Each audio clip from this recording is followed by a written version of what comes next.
Perpignan. La Poste épinglée dans une enquête d'UFC Que Choisir. Les délais de livraison ne sont pas toujours respectés, les colis n'arrivent pas forcément en bon état et pas toujours remis au destinataire même lorsqu'il est présent à son domicile, sans parler des tarifs. Reportage à Dijon de Romain Henry et Florence Donjon.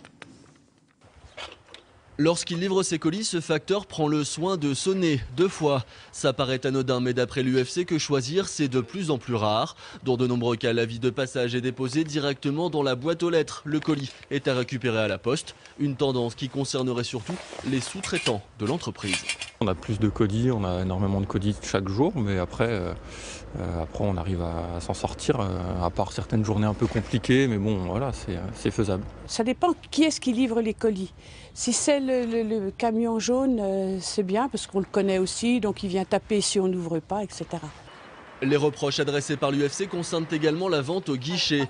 La Poste inciterait ses clients à acheter ces timbres verts dits écologiques. Ils coûtent moins cher, mais l'acheminement du courrier est plus long, ce qui permet à la Poste de limiter ses dépenses. Le timbre vert, c'est ça? On me dit que c'est la même chose. Donc je ne cherche pas à comprendre, je me dis si c'est la même chose, on prend ça.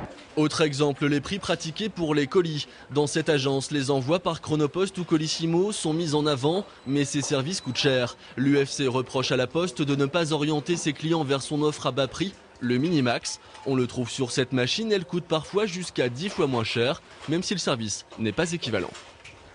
Il y a des fois, moi je préfère payer un peu plus cher et être sûr que le colis arrive. Du côté de la Poste, on se défend d'avoir donné de telles consignes aux employés. L'entreprise rappelle également que le traditionnel timbre rouge représente toujours 70% de ses ventes en matière d'affranchissement.